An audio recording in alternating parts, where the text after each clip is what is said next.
Thought-provoking discussions. As progressives, our job is to have an all-inclusive, full-on assault with all of our players. A show that focuses on moving our political, social, economic, gender, and cultural conversation forward. And all of our players means all of our players. It's Chew's Views. And now, here's your host, Richard Chew. Good Tuesday morning, political fighters. Welcome to the July 21st, 2026 edition of Chew's Views.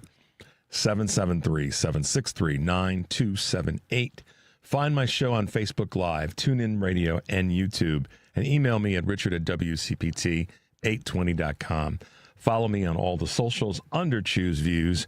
And catch all of our shows by subscribing to our WCPT podcast on Apple Podcasts, Spotify, Amazon Music, and iHeartRadio. And thumbs up to Devin for solving a morning drive issue. There you go. That's where you can get Choose Views, featured interviews. Joan Esposito, live, local and progressive, driving it home with Patty Vasquez. It's the Democracy Stupid with Edwin Eisendrath, Out Chicago, and our other great shows and interviews. Also, in the evenings, make sure you are checking out the Politics Bar, the Matt McNeil Show, and the Gailey Show. And then, while you're at it, whether it's the evenings or the daytime, make your way over to heartlandsignal.com to check out all of our great posts and interviews that we have there. And just to give you a couple of updates, let's see. There are Michigan is really dealing with the Smoky wildfire situation, and a lot of Republicans are going out and once again blaming Democrats for it. Is kind of their standard way of being. And let's see, down in Texas Senate candidate James Tallarico releases an ad showcasing a mariachi band from Marfa, who created 4 songs about him and his campaign, sort of giving a leading voice in that space. And a couple of my interviews from last week and some from Patty and Joan. So make sure you are making your way over to our spot, liking and sharing that which you see there. Excuse me. On today's show, I'll be taking your calls, actually, in the 6:30 to 7 o'clock hour. Wanted to give you guys a chance to catch up with us. We have some folks that have sent text messages, and I know that has some things to say. So give us a call today. We'll get you on for sure because we got time to make that happen. 773-763-9278 is the number, as you know. And in the 7 o'clock hour, Anderson Clayton will be with us. And if you guys remember, Anderson is the chair of the North Carolina Democratic Party. So we will be talking about all things North Carolina politics and probably a little bit about what's happening in the neighboring state, which I'm going to get to in a second. And then in the 7:30 hour, I should say, Iowa State Senator Catelin Drey will be with us. And Catelin is a huge success story on a couple of fronts, on a professional level as a newly elected state senator, but also on a personal level. She'll share that with us, and I look forward to bringing that to you guys when we get to the 7 and 7:30 hours. So that's what's happening today. Question of the day. And I'm going to get to a little quick commentary before we go to this first break. And we got more for you later. Question of the day. This kind of in the mix of all that's going on with folks like Graham Plattner and James Tallarico and Troy Jackson now that's the new leading Democratic candidate in Maine, but other places throughout the country. And it's a question that, I've been thinking about for a while, and particularly with this that's happening with the Maine situation. But what do you guys think is the reason that some politicians are picked, when some politicians are picked, there is this need to have a person who depicts the, quote, everyman mythology? Trucker cap, denim garb, boots, or outdoor attire. And stereotypically, I'll say that, white male. Why do you guys think that happens? What do you think is the reason for that? So again, what do you guys think is the reason that when some politicians are picked, there is a need to have a person who depicts the everyman mythology, the trucker cap, the denim garb, boots, and outdoor attire, and stereotypically white male? And ironically, when it's a woman who's running, Democrat or Republican, that happens there. Denim garb, trucker cap, boots, outdoor garb. I have my thoughts on it, but I want to hear what you guys have to say about it. What are your thoughts about that? And you can give us a call, of course, today. 773-763-9278 is the number. Send us a text to that same number and go to our Facebook page and leave us your comments there. And because I'm curious what you think about it, because it's one of those things. When I was looking at some of the video of Troy Jackson, and I saw a clip of James Tallarico, it was interesting that when I watched or looked at what they were wearing. So I'm curious. Let me know. Let us know by giving us a call or checking out our other two options, which is to text or to go to our Facebook page. All right. Senator Lindsey Graham obviously has passed away, and it's been announced that his sister, Darlene Graham, has announced that she'll run for a full term for her brother's old seat in South Carolina. She says, I've made the decision. She announced it, of course, on Fox in her interview that clipped out yesterday afternoon. I'm in. She was sworn in last week to replace her brother, who died recently, as we all know. Her appointment was backed by Donald Trump and seen as a move to fill the seat more than just as a caretaker, but now she's running. And so that's the update in that space. So the word that comes to mind there's a couple words that come to mind, and I'll breeze through these real quick before we go to the first break. Nepotism to some extent, but, it's less of that because he's not here to put his thumb on the scale to get her in. So nepotism may be the word that comes to mind, but it's not really the one that's as efficient as others. But the one that comes to mind for me is unqualified. Unqualified. She is flat out unqualified. We just went through this same thing talking about politicians on the left showing up, and suddenly they're the latest of the day. They're the new flavor. And then they crash and burn. Now, this is what's going to probably happen. Darlene Graham is, I'm going to start referring to her as Lindsay's sister. Darlene Graham is, from everything in that measure, seemingly a good person, blah, blah, blah. All those things that, the boxes that get checked. She's a Southern white woman that'll probably inspire a lot of the Southern Belle mythology to come out and vote for her so that we can keep one of our own. It'll be a lot of that sort of interstate conversation, or I should say intrastate conversation. And she will be positioned as sort of the white female savior that knows her place and will prevent South Carolina from going into the abyss by having a younger, by standards that are used for measurement, prettier but not as wholesome to the land person as Dr. Annie Andrews is. And all the isms around gender and race will come forward. And we got two white women, but race will play into it, because how they'll position this is that Annie's one of them. Dr. Andrews is one of them, and they'll go down the path of trying to trash her as a great doctor, and make Darlene look like she's this great upstanding Southern belle. That'll be the play. You watch how this comes out. It isn't rocket science to figure this out. We've been down this path before. That's how they'll play it. And there'll be a little bit of a leaning into, I want to carry on my brother's legacy. You really want to do that? But to that end, that's what it'll be. And then you'll see Trump trying to lean into it, and he'll probably make himself look like a butthole in the process of getting too close to her and all the things that Trump does. But that's how this will play out. And it'll be on lines of, we need to keep our Southern, South Carolina isms in place. And the only way to do that is by having Darlene be our senator. But at the end of the day, I go back to where I somewhat started. She's unqualified. She's unqualified. Just because she's a resident of the state and the sister of the late Senator Lindsey Graham doesn't make her qualified at all. And the whole conversation around outsider and this, that, and the other, No, Lindsay was not an outsider. So to say that that's what they need is to have someone that's not part of politics is hypocritical to the brand that they built under his name. So we'll see what happens.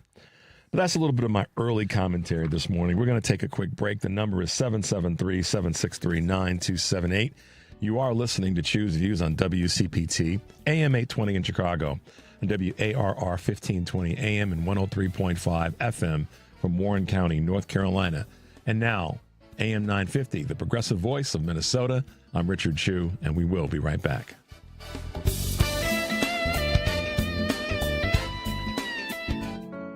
We're with Bridget, whose husband won't be home for months, and whose daughter is due any day. We're with Mike, who's leaving home to protect his family and yours. We're with all service members and their families who need community, connection, and maybe a bit of magic. Are you with them? Learn more at uso.org today. We're with Liam after his 4th military move, when being new is starting to get old. We're with Tara during the holidays, when she misses home the most. We're with all service members and their families who need connection, comfort, and a home away from home. Are you with them? Learn more at uso.org today.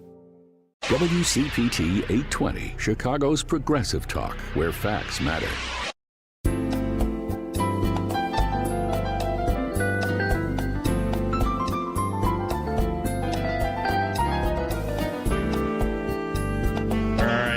Welcome back to Choose Views. Oh, my goodness. We laugh in the studio sometimes, and there's a little bit of a carryover. But here we are on July 22nd, 2026. And if you're just tuning in, you are listening to Choose Views, and I'm Richard Chu. Let's hit them with a couple of quick Choose Views news items. Gas prices top $4 a gallon as U.S. and Iran's tensions escalate. The average price of gas jumped back up past $4 a gallon yesterday, according to AAA. Up 13 cents from just earlier 1 week ago. Brent futures, meanwhile, fell to around $88 a barrel after notching their biggest single-day increase in months on Sunday when Iran declared the fragile ceasefire effectively is over. Escalating attacks suggest the conflict could still broaden in scope and in length, said one energy analyst. The FDA says Taylor Farms' cyclospora test was a false positive.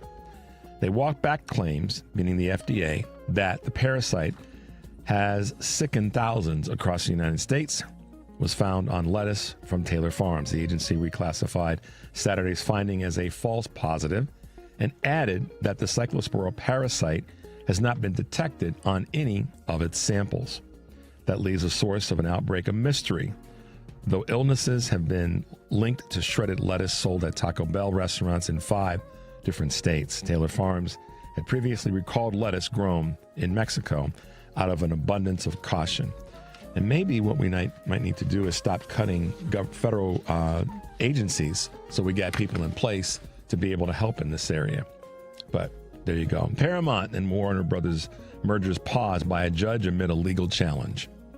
The closing of Paramount Skydance's acquisition of Warner Brothers Discovery has been put on hold for at least 14 days as a judge weighs a legal challenge mounted by a coalition of 12 state attorneys general. The states, led by California, filed a lawsuit against Paramount last week, alleging that the Hollywood mega deal could stifle competition and harm industry workers.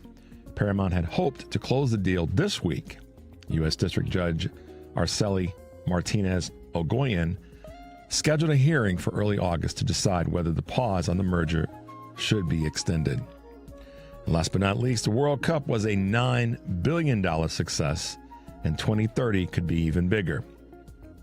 Despite all the criticism of FIFA leading into the World Cup, the eye-popping ticket prices, the high transportation prices, the hotel vacancies in host cities, the tournament once again delivered for soccer's governing body. FIFA estimates it will net over $9 billion in record revenue this year. Spain won the championship on Sunday with a dominating 1-0 victory over Argentina after 6 weeks, featuring shining stars like Erling Haaland, Kylian Mbappe, and of course Lionel Messi. The 2030 tournament in Morocco, Portugal, and Spain is expected to expand from 48 to 64 teams. Not bad. Share some of that revenue with the league and all the rest. Make sure that people are getting paid, and not the folks in the C-suites of FIFA. Today on Live, Local, and Progressive, Joan Esposito will be taking your calls, then talking to Julie Rosinski. Excuse me. Author of the Salty Politics newsletter on Substack and co-founder of the not-for-profit Lift Our Voices, and also legal analyst and podcaster author Jill Wine-Banks. That's weekdays here, 2 to 5 on WCPT, heartlandsignal.com, and tune in. Tonight, driving it home, Patty Vasquez will be joined by co-host Tim Walco. Excuse me, guys. And their guests include Courtney Fram, executive director of the H Foundation, ahead of this weekend's Goombay Bash, Chicago's largest and most joyful cancer fundraiser. Later in the show, you can hear Patty's interview with Michael Negron, former special assistant to President for Economic Policy in the Biden-Harris White House, and former assistant director of the Illinois Department of Commerce and Economic Opportunity under Governor J.B. Pritzker. Driving it home with Patty Vasquez, weekdays 5 to 7 here on WCPT, AM 820, the Heartland Signal website, TuneIn, YouTube, and Facebook. Tomorrow, you got to check us out here on Choose Views, because we'll be hanging with our good friend Kurt Mullett from Hoosier Blue 63 and Illinois State Representative Robin Gable, Majority Leader of the Illinois House of Representatives. She'll be here in studio with me, so you'll be able to check that out and catch our other episodes. And I'll give you more information a little bit later on in the show. All right, so today's segment of Something to Chew On goes back a little bit to my question of the day, when I asked the question, why is it that when we pick a candidate, you know, that candidate's got to be dressed in the denim, the trucker cap. And by the way, nothing against denim or trucker caps, but you guys get the point. The denim, the trucker cap, the outdoor garb, boots, and all the rest. And is it something that we've just kind of gone along with for these years, or is it something that is a targeted effort? And has it gotten us into trouble? Have we missed out on people that didn't fit that narrative, or didn't fit the non-everyday man look, but still had the political instincts and the political curiosities and the political goals to reach the every person?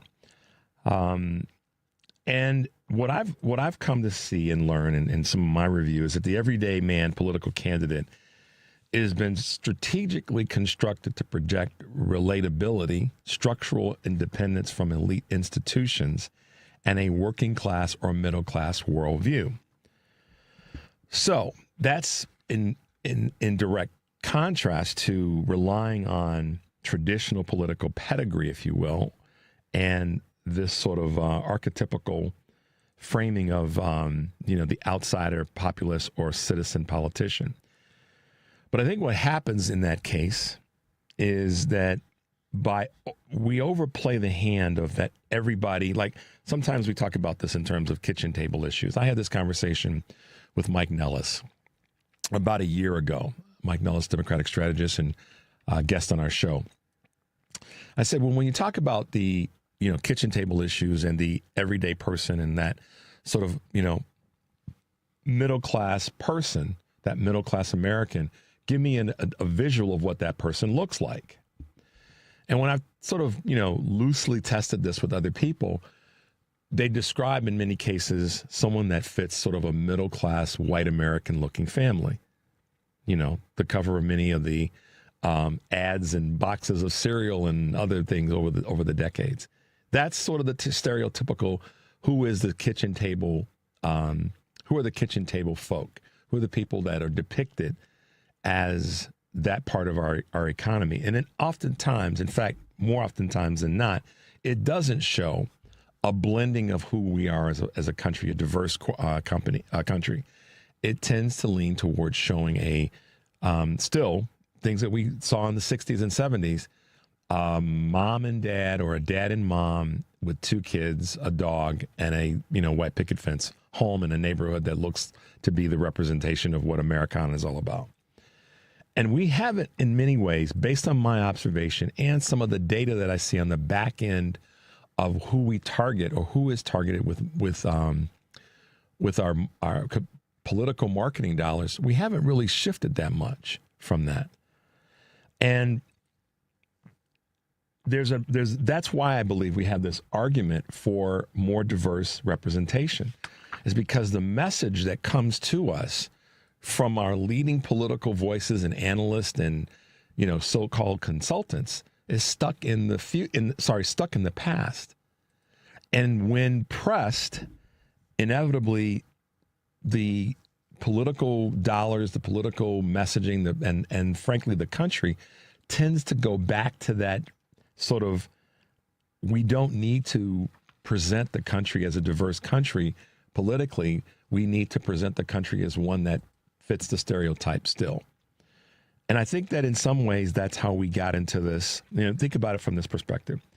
Not every person that's a middle income person in this country is one that fits the everyday man archetype.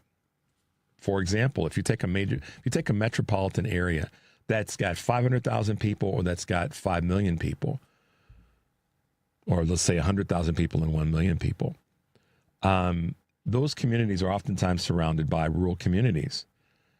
But the bulk of the voters in the country, we've seen the data, are in metropolitan areas. So I'm not saying that we shouldn't have that appeal, but I think that we should force ourselves to be thinking about a broader appeal visually and with the message.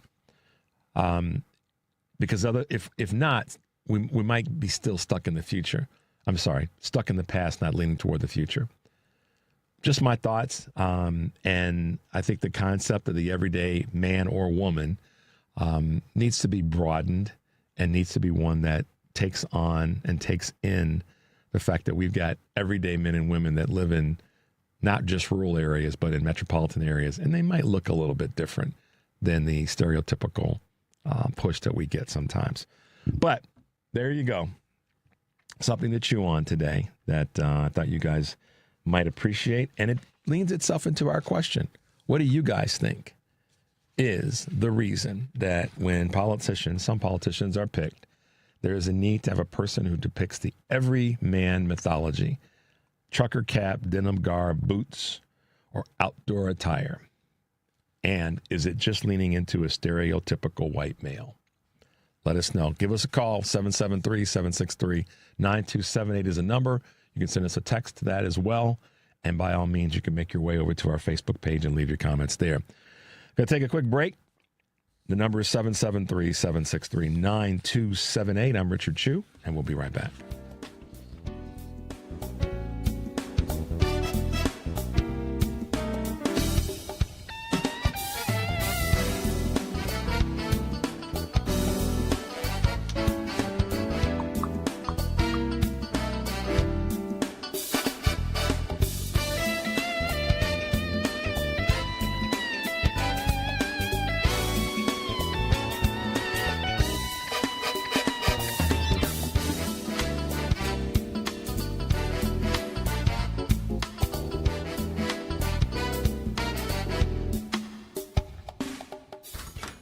Knock, knock, Capital One Bank guy. Wow, Charles Barkley? I just moved into the neighborhood. Can I borrow some Wi-Fi? Sure, Chuck. That's what the Capital One Cafe is here for, open 7 days a week. Oh, can I use your ATM? My dog walker only takes cash. Anything for a neighbor. Can I try the catchphrase? Sure, take it for a spin. There's no fees and minimums on Capital One checking accounts. Nice, Chuck. I'll take it from here. Capital One, what's in your wallet? Terms apply. Visit CapitalOne.com/bankguide for details. Capital One and a member FDIC.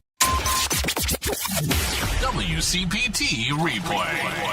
Karen in Chicago. I have to say this. You talk about the progressive voices that we need. WCPT, Heartland Signal, yes, is one of the most important lineup of voices out there for progressive ideals.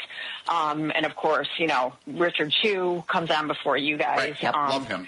Absolutely. Why does he not name his show Chew on That? I would like that better. Chew on this. Choose Views. Choose News. Yes. Yeah, Choose News. That's what it's called. Yeah, it's called Choose Views. But I'm just Choose saying. News. And it is so important, and we do need to, for anybody out there that they're talking to friends and relatives who are just completely freaked out and in despair, tell everybody about these progressive resources. Keep listening to WCPT 820 because facts matter. You served behind the desk. You served in combat. You did 4 years and got out. You were drafted. You gave 20 years. You gave exactly what your country needed. You are a veteran. You are a veteran. You are a veteran, and you deserve support. If you're struggling with life after service, don't wait. Reach out. Find resources at va.gov/reach. Brought to you by the United States Department of Veterans Affairs and the Ad Council. This is Chicago's Progressive Talk, 820 AM, WCPT Willow Springs, and online at WCPT820.com, where facts matter. From the Weatherology Weather Center, I'm meteorologist Jennifer Wojcicki. A few spotty rain showers early today. Otherwise, skies will become mostly sunny with a high into the mid-80s. Winds out of the northwest around 10 to 15 miles per hour, gusting as high as 25. For tonight, mostly cloudy skies develop with a low near 60. Wednesday, we'll see sunshine, a high of 72 degrees. And Thursday, plenty of blue skies and sun, a high of 76. That's your latest Chicago weather update. Currently, it's 73. This is WCPT 820, where facts matter.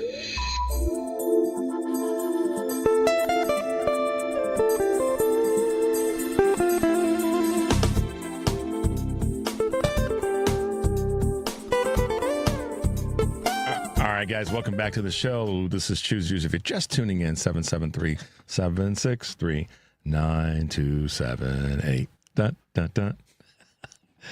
Oh, we're having some fun this morning. All right, guys. So part of the question that I had a moment ago was based in being a little bit provocative. I'm curious what you guys have to say about this. So I do want to hear from you. I do want to get your calls. So let me know if you've got something to say. Send us a text. I'll try to get those read, and then we'll grab the calls as well. But here's the thing. It's based in curiosity, but it's also based in just looking around us.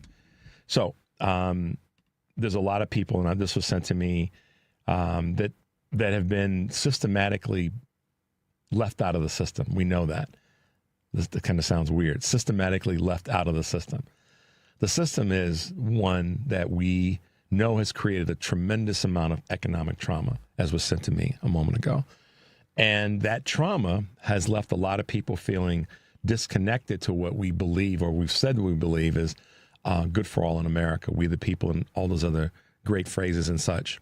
But at the end of the day, so accurately put, it doesn't relieve us from the economic burden that is definitely hit so many people's lives. And this is somewhat of my interpretation of what was sent to me. That then leaves what's left after that is people looking for not a hero, but a savior, someone that's going to come in and be the guy that's going to ride in on the white horse and save us. And it also lends into a couple of texts that you guys have sent me. Nancy says the everyman phenomenon may be an attempt by billionaires and wealthy, affluent people to create an illusion that they are like you and I. However, there's also a misogynistic notion that the everyman represents a strong man who is educated and hardworking. So, is a strong man who is uneducated and yet hardworking. Let me get that correct. So it sounds like it's a way to try to push back at the educated class and the parts of our society that on another side of this conversation have worked hard. Like, I look at this sometimes and think, what about the people who work hard, that get an education, and they do all of those things that we say are part of what we should do to succeed in our country, And they go on to be, the every man or every woman that works for a big law firm or goes to medical school and becomes a great physician, et cetera, et cetera. But they came from what we would probably, label as, regular start, regular beginnings. And I'm not even making that a conversation about race or culture, but just they came from a regular middle class, regular income family, and they went on to become a superstar. That person is, in my mind, kind of the every man or every woman. They just went on and did something that's extraordinary in a monetary way or in other ways. So why are they not the, quote, everyday or every man or every woman or everyday person? Let's see what else is out there. Good morning. The marketing is rooted so deeply in subliminal images that it has become hard to change what should look like in our political candidates. Okay, I get it. Hence, the look that we describe. That comes from Cassandra. Yeah, it is deeply rooted. And that's why I kind of loosely use the example of, what was on the cereal boxes and what were on so much of the packaging when it came to consumer goods. They were supposed to look like the families that represented sort of that post-World War II, we saved the world and this is the world we want, or the country, how our country should look. It's all built into that. So there's a very, very good point there in terms of the subliminal images, Cassandra, and it dates way, way back. But I saw, let me tell you another thing that I saw, and then we're going to maybe grab a call.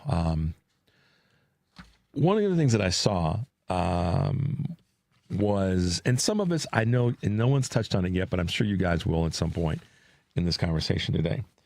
I was looking at this recent sort of town hall that James Tallarico had down in Texas. And he was in a room on a stage with a number of folks in there, fairly balanced, but mostly it seemed to be probably maybe 60-40 of color and 40 not. So a mix of black folks, Hispanic folks, and other folks of color, and then the rest were white folks. And, there was him standing there with a button-down shirt, white button-down shirt on, I believe, a blazer, jeans, and boots.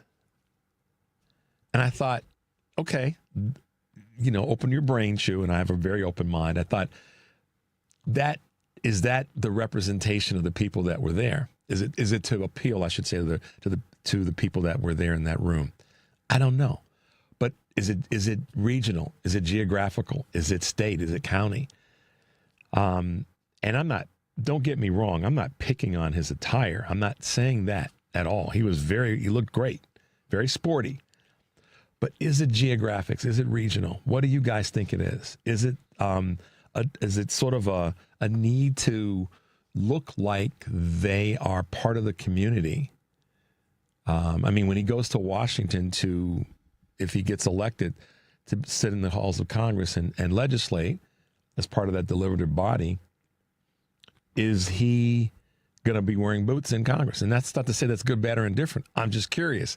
Is it what he wore to try to appeal to the people that are in that room? Or is that what he would prefer to wear? Would he wear those to church on Sunday? I don't know. But I wonder if we have allowed ourselves to kind of creep down this path that we've got to look the part versus be the part. Because that's the underbelly of what I'm trying to say here.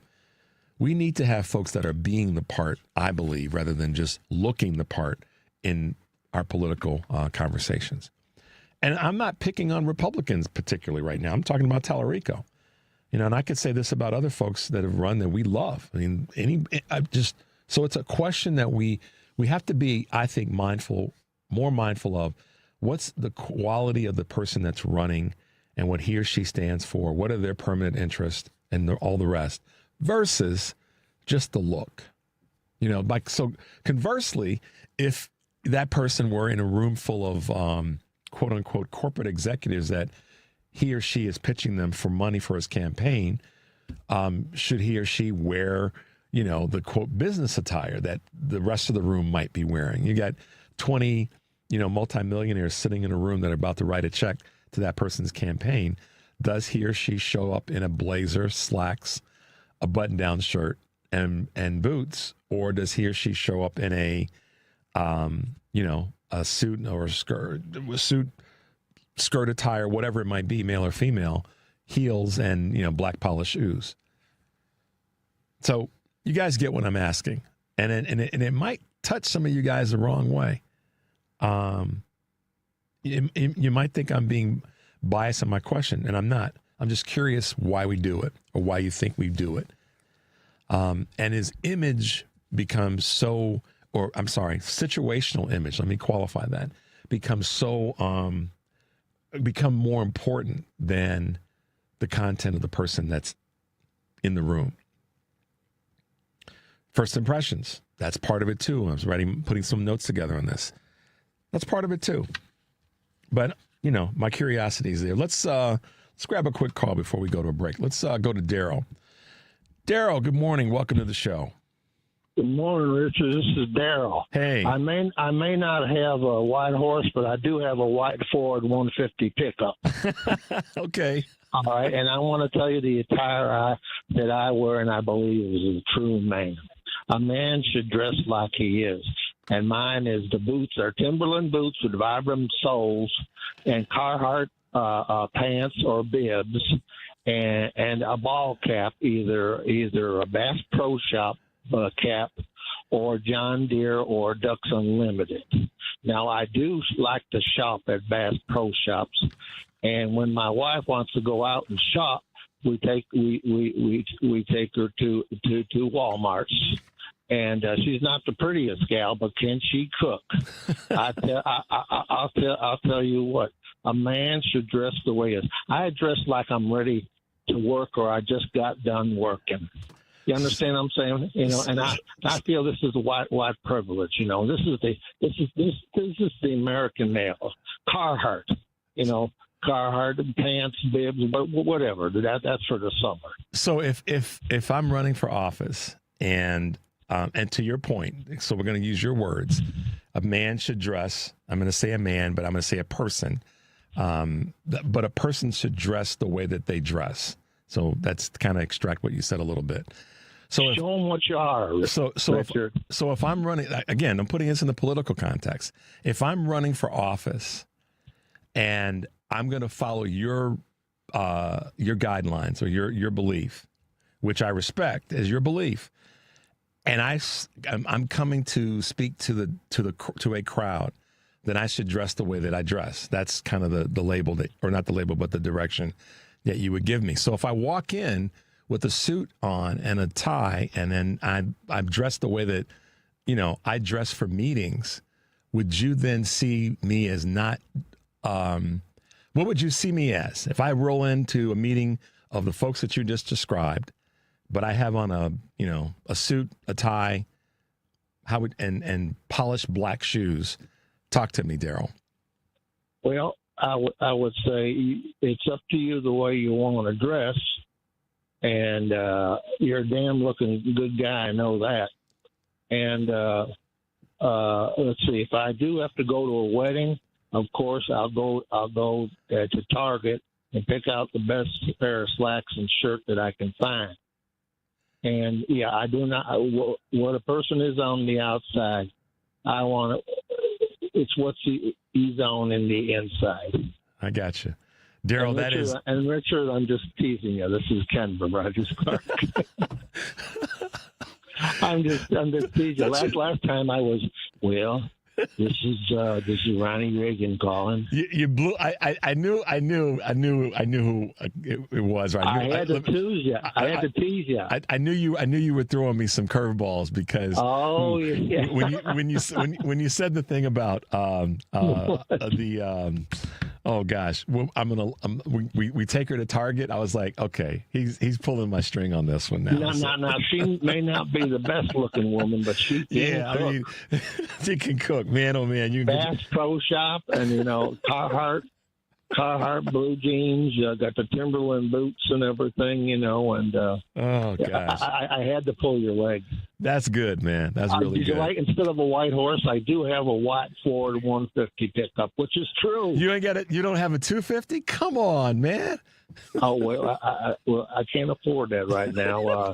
My wife just got laid off at the Walmart, and you've been spending too much money at Carhartt. So there you go. Yeah, no, Bass Pro Shop. Bass Pro Shop. My bad. That's right. Bass Pro Shop. A man is in heaven. In Bass Pro Shop. Oh yeah, I'm in heaven there. Especially my name's Daryl. You signed up for the membership too? I didn't know there was one.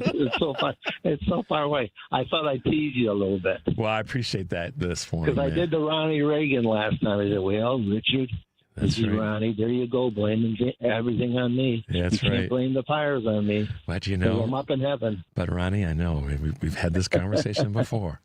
Yes, Richard. All right, man. Thank you so much for the call. Okay, I hope I made your day. You did. Thank you. Big old smile, y'all. We got to take a quick break. The number is 773-763-9278. You're listening to Choose Views on WCPT, AM 820 in Chicago, and WARR 1520 AM and 103.5 FM from Warren County, North Carolina, and AM 950 as well. Progressive Voice of Minnesota. I'm Richard Chu, and we'll be right back. A frog in boiling water and it'll jump right out. But put a frog in cool water and slowly heat it up. That frog will boil. As veterans, we tell ourselves the lie that we can handle anything. We let the water boil. You are not a frog. If you or a veteran you know needs support, don't wait. Reach out. Find resources at va.gov/reach. That's va.gov/reach. Brought to you by the United States Department of Veterans Affairs and the Ad Council. I learned patience from my adoptive dad. All he had to say was, "Hey, you got this. Just breathe." Hey, we're pretty good. Yeah. Might have to start a band. I got it. Learn about adopting a teen from foster care. You can't imagine the reward. Visit adoptuskids.org to find out more. This message is brought to you by Adopt US Kids, the U.S. Department of Health and Human Services, and the Ad Council. And we're live here outside the Perez family home, just waiting for and there they go. Almost on time this morning. Mom is coming out the front door strong with a double-arm kid carry. Looks like Dad has the bags. Daughter is bringing up the rear. Oh, but the diaper bag wasn't closed. Diapers and toys are everywhere. Ooh, but Mom has just nailed the perfect car seat buckle for the toddler. And now the eldest daughter, who looks to be about 9 or 10, has secured herself in the booster seat. Dad zips the bag closed, and they're off. But looks like Mom doesn't realize her coffee cup is still on the roof of the car. And there it goes. Oh, that's a shame. That mug was a fam favorite. Don't sweat the small stuff. Just nail the big stuff, like making sure your kids are buckled correctly in the right seat for their age and size. Learn more at nhtsa.gov/the right seat. Visit nhtsa.gov/the right seat. Brought to you by NHTSA and the Ad Council. You're listening to WCPT 820, because facts matter.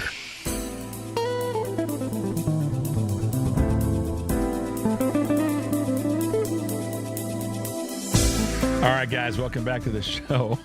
I'm Richard Chu. Thanks for tuning in to Choose Views. Let's grab a couple other quick calls. We got some great comments coming from folks on our text group. But let's grab a quick call. Let's go to Al in Franklin Park real quick. Al, good morning. Welcome to the show. You got an answer to the question. Yeah, I got an answer. I'm going to say who's the we, sometimes, because that varies, when the people are the ones picking them and they get above the noise, like Mondami in New York, some of the other people, Jasmine Crockett was in there for a while, and other people. And sometimes when the corporatress gets in there, or we find out with the, the guy we were just talking about, and I'm sorry, I'm losing it again. Plattner, Tallarico. No, oh, wow, sorry, Richard. That's okay. But just the fact that we're looking for his replacement right now because Lindsey Graham. the people who vetted him were not good enough, so we went away from him. So not Lindsey Graham. We're still working on the race we started with, the race that the guy just got out of on the East Coast. You mean Maine and Plattner and now Troy Jackson? That's what you're talking about. Yes, I'm sorry. That's okay. It's early in the morning. Funny, but yeah, it's early in the morning, and you got a lot on your mind a lot of time. But that's what I'm referring to, and it's mainly getting above the noise and letting the people pick. When the people pick, we do good, like we did with Mandami. Like we had Ann Richards in Texas and we had nefarious people working behind the scenes to get her out of there. And so it's so much about media and control and what happens in the back rooms. But so yes, people are picking some of these white male everyday men for us, and then when we get a woman in there or somebody else in there, that gives our adversaries a lot of ammunition to pull against them. Yeah. And is one of the reasons they don't get in there. So it's just, man, I just think it's all about media and how we handle people and getting above the noise. Did that make any sense there? You brought it home very well, Al. I got you. Thanks for the call this morning. Okay. All right. Talk to you soon. Have a good day. You too, Al. Yeah. Bye. Yeah. Bye. Let's see what Andre has to say real quick. Andre, good morning. Welcome to the show. Hey, good morning to you, Mr. Chu. I wanted to kind of stick to your subject matter, but I kind of caught the end of what you said about the appearance of how a person is dressed. Can you just maybe brief me a little bit on what your question was about that? I was speaking specifically about politicians that are running for office, and the question was, what do you guys think about when some politicians are picked? There's this need to have a person that depicts the everyman mythology, the ball cap, the denim garb, boots, outdoor attire. And oftentimes it ends up being a stereotypical white male, and in some cases a white female that represents sort of the everyday, every person image of America. And I'm curious why we've gone down that path, why we are still sort of stuck in that representation in certain, is it geographical? Is it, I'm just genuinely curious about that. So that's the basis of the question. That's what we're talking about. Okay. Well, yeah, and I agree with what you said, because I'm thinking back to John McCain when he was running for president. He made a big deal about this guy they called Joe the Plumber. Yep. And Joe the Plumber was there, and he was one of those guys that just looked like the average guy, whatever. But appearance, in my opinion, means something. Tell you the truth, I never liked how that guy looked that was running for office, that Graham Plattner. I mean, he had all of that hair all over his face. His hair was all over his head. He wasn't well shaven. And I think when you go before the appearance, I heard a guy say a long time ago, how your head looks says a lot about where your head is at. So if you're on there on stage looking like that, then that gives people the sense that you have that I don't give a darn type of attitude. And that's not good for a politician to look like that. I don't care what your appearance should reflect something about you. The interesting thing about that with Plattner is that I get the unshaven look with guys. I get the hair, kind of look. I get that. I truly do. And whether of any man of any community or culture, I get that. And I also believe that representation of yourself is probably the biggest tell when you're that way. And if you're being yourself, that's cool. But I'm not criticizing. I'm genuinely curious how we have been in that mode. And it seems like when there's a need for a politician to, quote, reach the everyday person, this is what we come up with, or that image, I should say, what we come up with. So, yeah, I was genuinely curious. Yeah, no, I agree with what you're saying. And basically, you should be concerned about, I think you said, the bread and butter issues. That should be the main concern. Yeah, I mean, you can be dressed however, but if the issues you aren't really covering the right way, or if that then leads people to not do the research and truly do the vetting an understanding of what the person's all about and what they stand for.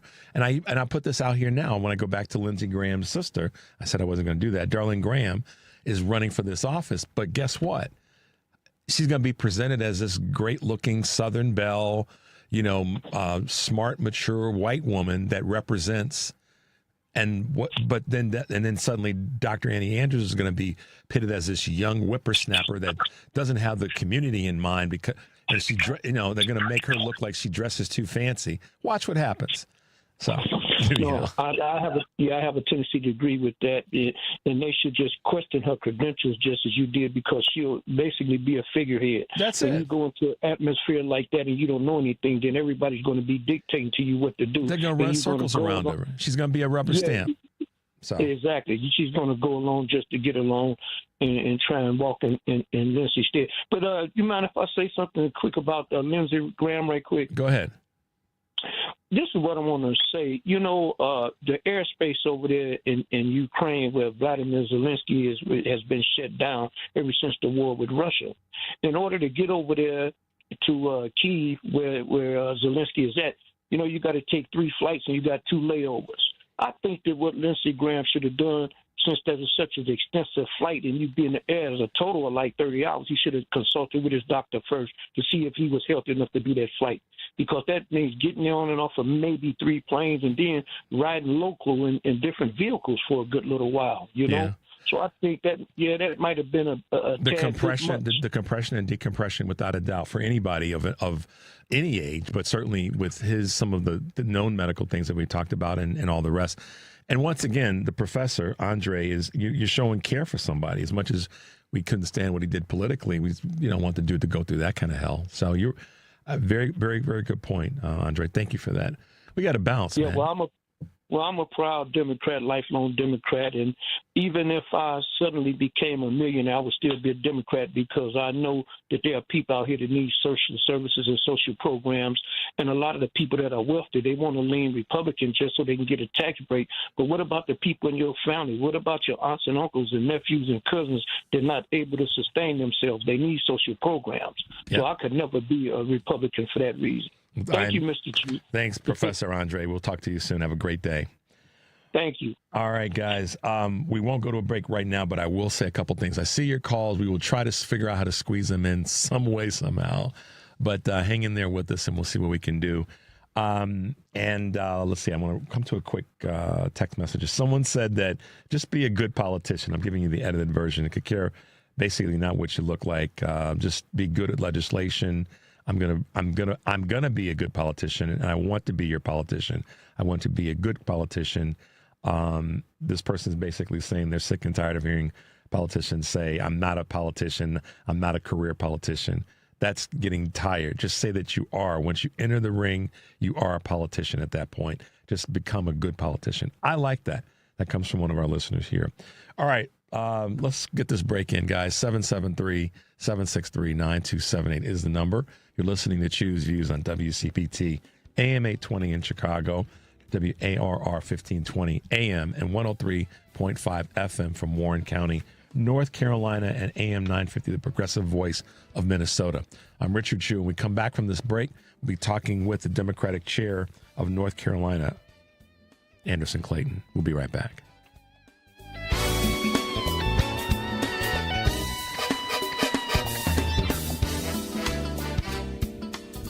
What is dedication? My daughter is biological and my son is adopted. I love them both so much. From the morning when you wake up to putting them to bed at night and every moment in between. I think a parent's job is to protect our children, but also prepare them for the world so they become good, kind human beings. That's dedication. Find out more at fatherhood.gov. Brought to you by the U.S. Department of Health and Human Services and the Ad Council. Hi, I'm Kevin Love. Sony Pictures Animation's film GOAT is out now, and we've created something special to go with it. Inspired by the film, GOAT Beyond the Game is a free curriculum that gives kids creative ways to support their emotional well-being. Designed to help kids build their confidence, stay focused, and navigate their emotions, the program brings the film's core themes into the classroom through fun activities. These are evidence-based tools that actually work and will help kids discover they have the power to change the game. Visit kevinlovefund.org and download it today for your classroom or family. Everyone needs to take care of their mental health, even running back Bijan Robinson. When I'm on the field and feeling the pressure, I usually just take a deep breath. When I'm just breathing and seeing what's in front of me, everything just slows down. It just makes me feel great before I run the play. Just like Bijan, we all need a strong mental game on and off the field. Make a game plan for your mental health at loveyourmindplaybook.org. Love your mind. Brought to you by the Huntsman Mental Health Foundation, the Arthur M. Blank Family Foundation, and the Ad Council. Amazon Business. Unlock smart business buying with fast, free delivery on millions of items and practical AI innovations that automate repetitive tasks. Learn more at AmazonBusiness.com. AP News, I'm Marcela Sanchez. The Israeli military is quietly but quickly building a miles-long earthen barrier across Gaza, separating the more than half of the strip it controls from the rest of the territory. When presented with the satellite images, Israel's military confirmed to the Associated Press that it has built a physical barrier in the area of the so-called Yellow Line. Neither U.S. Central Command nor the Board of Peace commented on the barrier. In other news, the AP's Lisa Dwyer reports that the Tate brothers are fighting extradition to the UK after their arrest over the weekend. A lawyer for social media influencers Andrew and Tristan Tate, Joseph McBride, says that they will fight extradition to the United Kingdom, where the brothers are accused of rape and sex trafficking. Because Andrew and Tristan are innocent, they've never done nothing wrong, they shouldn't be extradited for crimes they did not commit. And insists that their arrest Saturday after visiting members of Congress in Washington is political. There's no question about it. Prosecutors in Britain say the new charges relate to 4 new victims in England and include rape, assault, trafficking, and offenses related to indecent images of a child and extreme pornography. The dual U.S. and British citizens were arrested in Romania in 2022, accused of participating in schemes to lure women for sexual exploitation. After that case stalled last year, they were allowed to leave Romania and flew to Florida. The brothers are now being held in federal detention. I'm Lisa Dwyer. Tropical storm Berta has strengthened in the Gulf of Mexico and is moving slowly toward the Florida Panhandle and Alabama. Forecasters have issued a tropical storm warning from the Florida and Alabama border to the Jefferson and Plaquemines Parish line in Louisiana. World shares mostly gained and U.S. futures advanced. This is AP News.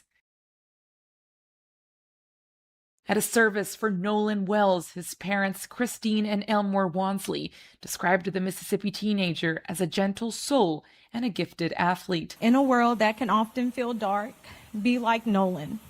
Be the light that brightens the lives of those around you. I nicknamed you Mr. Cool Hands because it seemed like you was catching a touchdown every game. Wells, who was black, was found dead off of Barrier Island 2 days after a July 4th boat trip with a group of white friends from high school. Let every stone be rolled back. Delivering the eulogy, the Reverend Al Sharpton offered a reward and called for a transparent investigation. There are things erased from the phone. There's just too many unanswered questions. Attorney Ben Crump spoke at a news conference afterwards. Everybody should want the same thing, the truth. Audio courtesy the Reverend Al Sharpton, National Action Network. I'm Jennifer King. And I'm Marcela Sanchez, AP News. This is 8:20 a.m. WCPT Willow Springs and streaming worldwide at WCPT820.com. We are Chicago's progressive talk, where facts matter. Now, your WCPT 820 weather update. From the Weatherology Weather Center, I'm meteorologist Jennifer Wojcicki. A few spotty rain showers early today, otherwise skies will become mostly sunny with a high into the mid-80s.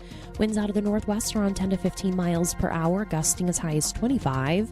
For tonight, mostly cloudy skies develop with a low near 60. Wednesday, we'll see sunshine, a high of 72 degrees. And Thursday, plenty of blue skies and sun, a high of 76. That's your latest Chicago weather update. Currently, it's 75. A loved one owns a gun, and for a while now, you've been concerned about their behavior. They're just not acting like themselves. They've been distant, they've been unpredictable, they've been lashing out. They've been saying things that make you worried they might harm themselves or friends or family. Or you're worried this loved one might hurt you. Maybe they recently threatened someone with their gun. You know something needs to be done, and you wish more than anything you could hit pause on this situation. Well, here in Illinois, You can, with a firearm restraining order.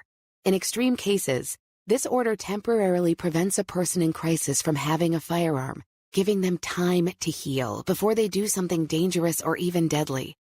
If you are worried about a loved one in crisis who has access to a firearm, learn more about firearm restraining orders at illinois.gov/pause to heal. A public service announcement brought to you by the Illinois Department of Public Health, Brady, and the Ad Council. Alexa, play WCPT. WCPT from TuneIn.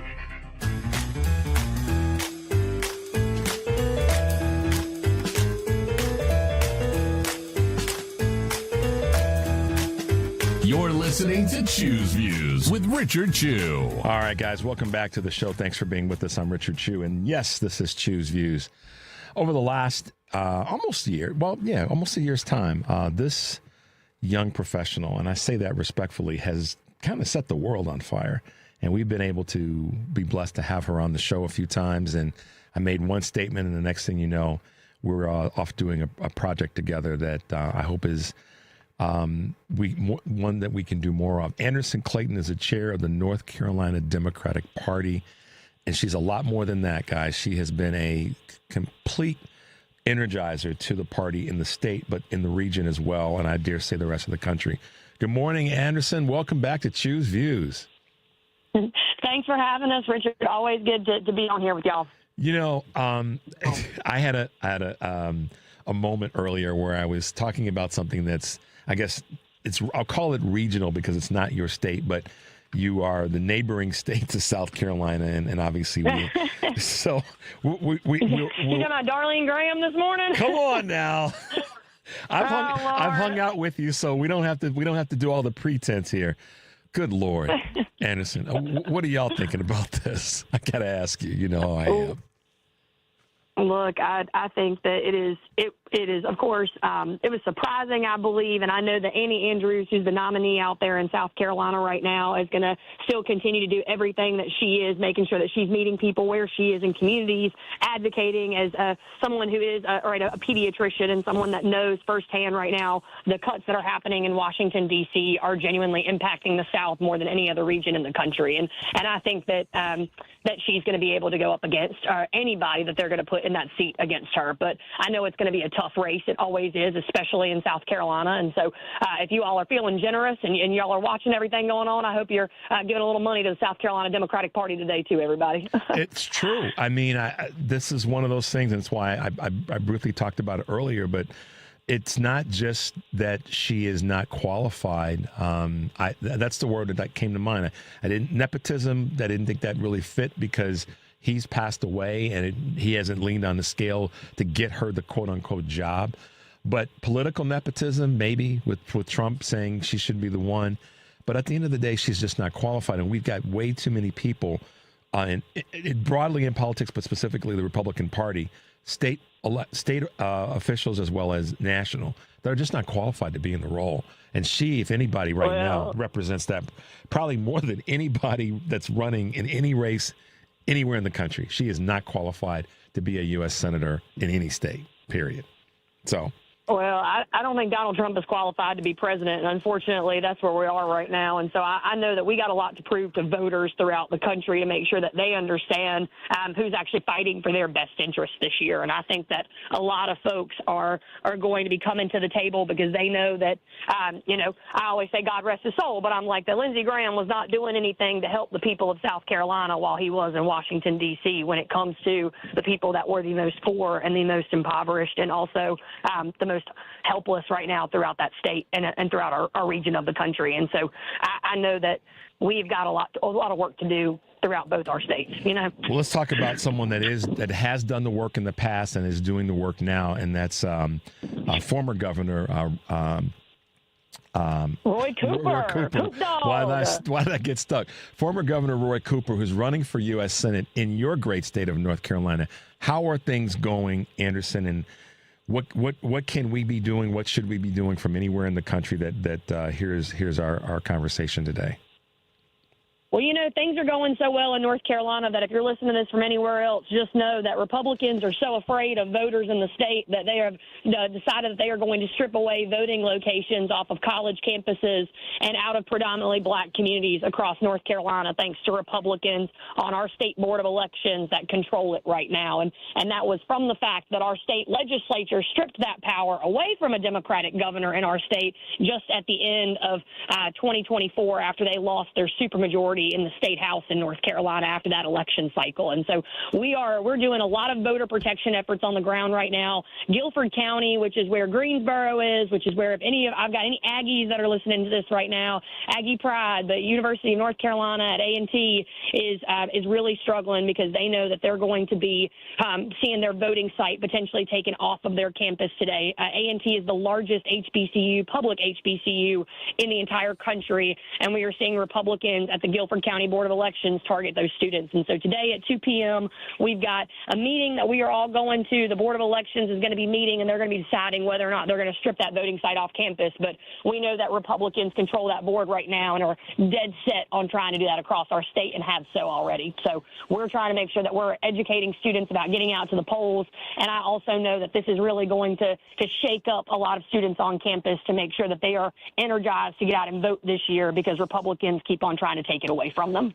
And the other thing, too, that rides along with that, and thank you for presenting that to our listeners, Anderson, but also that the election officials are trying to, I don't want to say trying to, but they're kind of leaning into, because it's Republican run, leaning into this thing that Trump's trying to do with regard to the citizenship program and how they're trying to find some dots to connect that say that there are they're flagging registrations or something. Help us out with that. I mean, in North Carolina, they obviously the Department of Justice and Homeland Security have requested almost every voter roll from every state in the country. The good news that I will tell folks is that North Carolina, unfortunately, thanks to Republicans since 2023, has had one of the strictest voter ID laws in the entire country. And so we are used to Republicans trying to figure out ways to keep people from voting in every way. And I think that that's exactly what we see right now at the federal level. Donald Trump's just trying to subvert democracy, and he's trying to put a denial system in our elections, right? Because, I think that our elections right now are safe. We need people to come out and vote, and I need folks to hear me when I say we cannot count any vote that is not cast, and so I need everyone to get to the polls. Donald Trump is trying to undermine our elections, though, and when he does that, he makes people think one thing, well, it's just not worth it. And a lot of folks right now think that about politics. And so we have got to be challenging that every step of the way, making sure that we tell folks every single vote matters in this state, in this country right now against this president in these midterms. And so I hope nobody loses the faith. I know it feels like everything right now from Washington, D.C. coming down is trying to demoralize, to disengage and to disenfranchise folks. But we have got to keep our spirits and our optimism high right now, because I have faith that this election is not going to turn out the way Donald Trump wants it to. Well, Anderson, when you were talking just now, what was inspiring to me is that our listeners in Santa Monica, California, Seattle, Washington, Portland, Maine, and Miami, Florida, and everything in between, I hope you guys heard the second part of what she said, not just in North Carolina, but throughout the entire country. You were spot on. That is the goal of this administration, is to depress the vote by having people think that their vote doesn't matter on a local level, on a state level, and on a federal level. That is their primary goal. And we've said phrases like this in the past. You and I have said them together and independently, that when we show up and show out, we win. And this is exactly where we are on every level when it comes to voting. So I'm glad you said that. I'm glad you zeroed in on that, because, the trickery is clear. The game is to keep people from the polls, whether it be by depressing people's vote or desire to vote, as much as the day of elections, trying to, have ICE there. Go ahead. Sorry. fear mongering, right? Fear-mongering, Like yeah, to your point there. That's what that is, right? It's trying to tell people, oh, like you're going to have a certain type of ID, and you don't have it to go to the polls, so you might as well not show up to vote. Oh, you don't know if you've got if everything is correct, that your address matches your driver's license. If that's not the case, then you shouldn't go vote. Like, and people fall into that so often because of the fact that they don't know. And so I tell anybody listening to this, regardless of where you are across the country, get involved in your backyard right now. Get a voter registration form, get a clipboard, and everywhere you go, from the grocery store line to a church pew to a Friday night football game, I hope to God you are out there making sure that you're asking everybody around you, are you registered to vote? Do you have a plan to get out and vote this year? Because some of those conversations are the most uncomfortable ones to have with a stranger, but it leads to some very friendly moments later on, because people are thankful that you care about whether or not they know their rights this year. And that is so important for each and every single one of us to be doing right now. Wouldn't you think, Richard? Absolutely. And one of the things I want to tell you, we're going to take a quick break. When we come back, I've got a clip I want to play. I want you to hear. This is coming from a woman in Texas regarding the SAVE Act. So we're going to take a quick break, Anderson. When we come back, we'll go right to that clip. We'll come back to you because I want to get your thoughts on that. 773-763-9278 is the number. You're listening to Choose Views on WCPT AM 820 in Chicago and WARR 1520 AM and 103.5 FM from Warren County, North Carolina, and the AM 950, the progressive voice of Minnesota. I'm Richard Chu. I'm talking with the Democratic chair of the North Carolina Democratic Party, Anderson Clayton. We'll be right back. This is WCPT telling you how you can shop blue. As the Donald Trump administration forces ICE to go out grabbing innocent civilians off the streets, it's just kind of ironic how MAGA and even ICE themselves enjoy eating in Mexican restaurants. So let's look at some of the biggest Mexican restaurant chains that support the Democratic Party. Del Taco and Taco Cabana. Now, Del Taco and Taco Cabana are both owned by Yadav Enterprises. The company itself does not donate to politics. However, their founder and CEO, Anil Yadav, only donates to Democrats. Taco Bueno. Taco Bueno is owned by Sun Holdings. Sun Holdings as a company does not give to politics, but their CEO does, and he's kind of varies.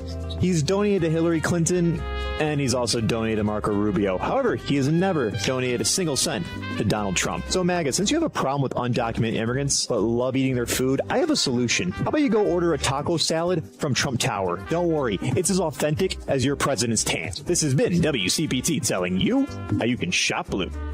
Chicago's Progressive Talk, WCPT 820, where facts matter.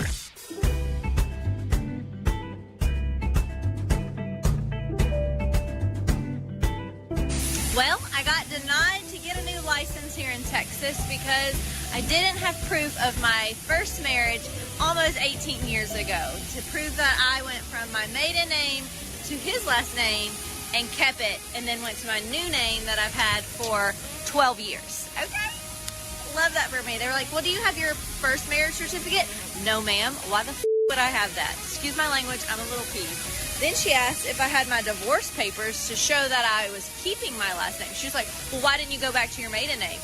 Because I didn't want to change everything when I got divorced 18 years ago. This is insane. I've already had 2 real IDs in 2 other states. Why is this so difficult here? Okay. Anyway, rant's over. Anderson. That's a woman who was denied the ability to vote because of her driver's license. You heard the story. Give us your thoughts there. Are you encountering any stories like that in North Carolina at this point? And more broadly, what are your observations? This is obviously tied to the SAVE Act. Absolutely. I mean, as of right now, we have not heard, or at least I have not heard of some, but we haven't had voting yet either. That's the other thing. I mean, we're trying to help make sure proactively on the ground we're helping folks fix this as often as we possibly can. I mean, my voter protection team, Kat Lawson, is a phenomenal voter protection director and someone who is a former Duke University election law professor. And she has been rapidly on top of trying to make sure that we are over every single bit of this. But I mean, it it is trying to make it harder for women to vote. And I think that right now we have got to be diligent about the fact that, again, this administration is just trying to make it harder and harder for people to vote versus helping enfranchise folks. And that is exactly what this party has done the entirety of the time, at least for me, that I've lived my life in the South, and also every other time before that, too. Like, Republicans are not interested in enfranchisement. They are only interested in picking their voters. And that goes from what we see with gerrymandering right now all across the South and all across the country, and also what we're seeing right now with things like the SAVE Act, and also what we're seeing with voter ID and trying to bring ICE into polling locations. I mean, all of it is trying to suppress a vote because they know how much this midterm turnout is going to be. Meanwhile, they're not focusing on, in states like yours, getting a budget squared away. And then also let's talk about navigating some of the health outbreak with regard to the cycloporous issue. Talk about what's happening there. I mean, how are you guys trying to, for lack of better words, tag the Republicans with the lack of administrative help that's needed to prevent this, or to at least investigate it? I mean, North Carolina was the last state in the entire country to pass a state budget, and we've got a citizen legislature, which means that, or a part-time legislature, right, which means that they're only supposed to be in session for a couple of months out of the year. And instead, Republicans have dragged out their short session as long as they possibly could, because they did not, again, want to pass a state budget and give public employees in North Carolina, state employees, which make up about 1 million people in our state, including public school teachers, the raises that they deserved after they had just seen their health insurance premiums double thanks to Republicans in Raleigh and Republicans in Washington, D.C. also.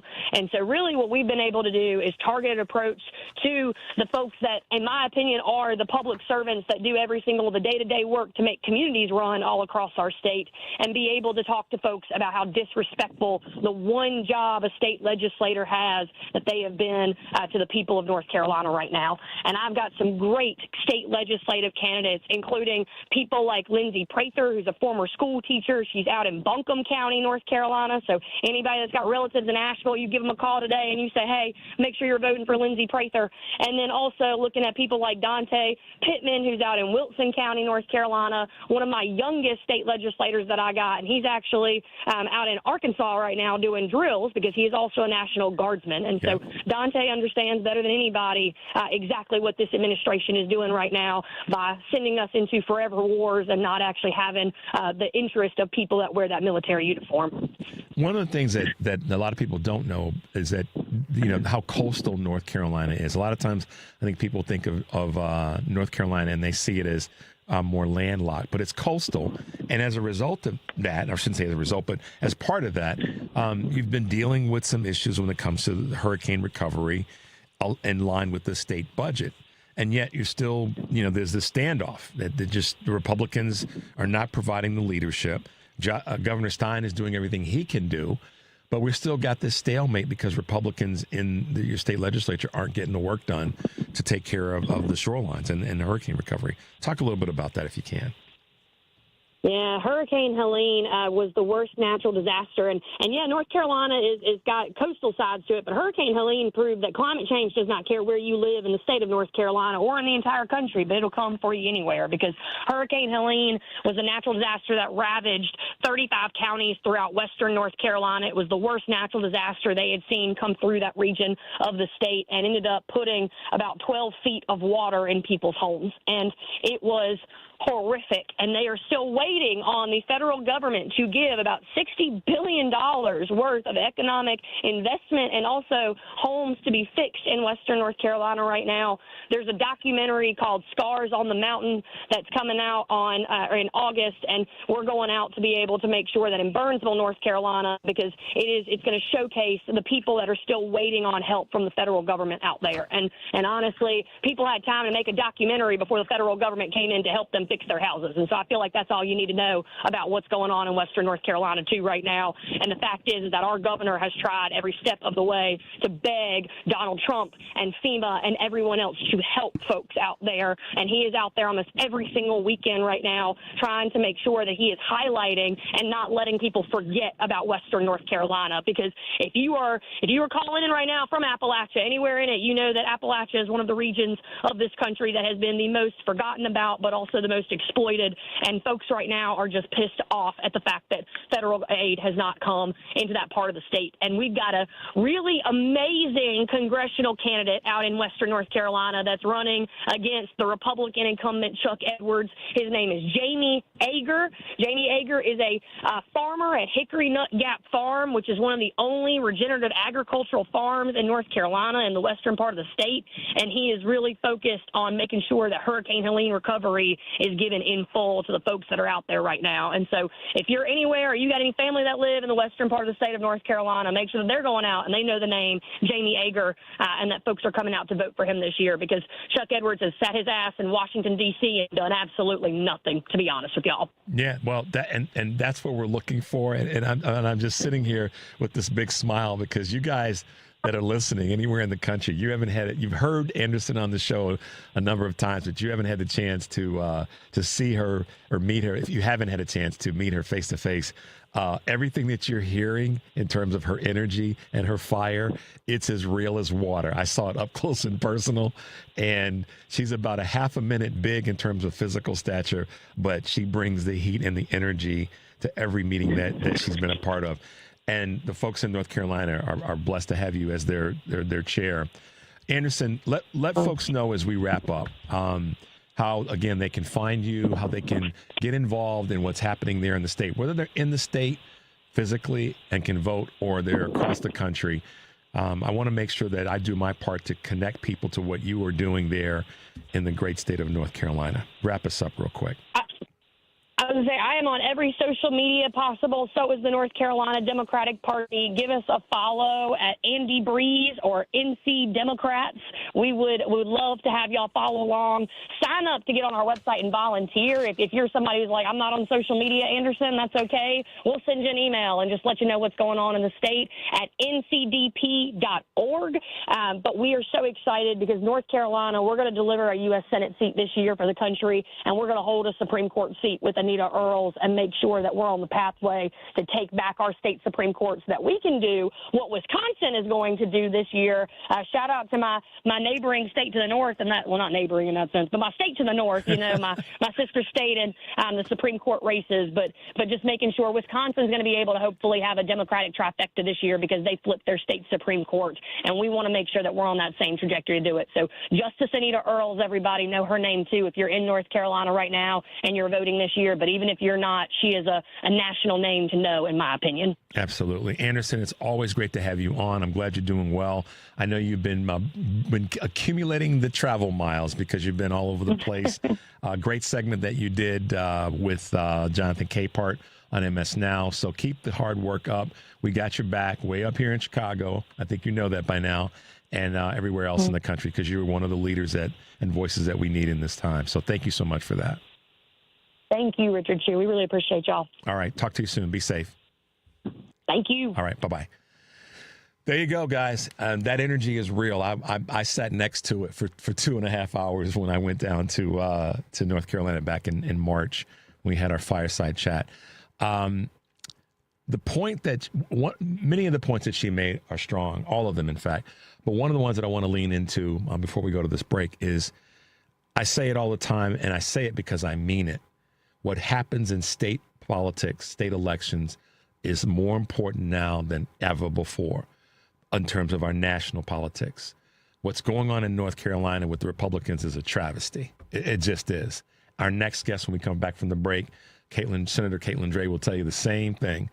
It is a travesty that Republicans are in that much power and they keep doing the same thing over and over again. But Anderson is of the voice that on a state level, we're going to have impact. and we're going to have an impact on the national level if we communicate, if we reach out, if we know how to find people. I'm telling you, that's what they're looking for down there. I talked to Pastor James Gaillard, as you know, he's been on the show a few times, and he said that folks from all over the country are reaching out to get involved in his campaign for a state Senate seat. That's how important it is. Let's take a quick break, y'all. 773-763-9278 is the number. You're listening to Choose Views on WCPT, AM 820 in Chicago, and WARR in Warren County, North Carolina, 1520 AM and 103.5 FM, as well as our good friends at AM 950, the progressive voice of Minnesota. I'm Richard Chu. When we come back, Senator Catelin Drey will be with us. We'll be right back.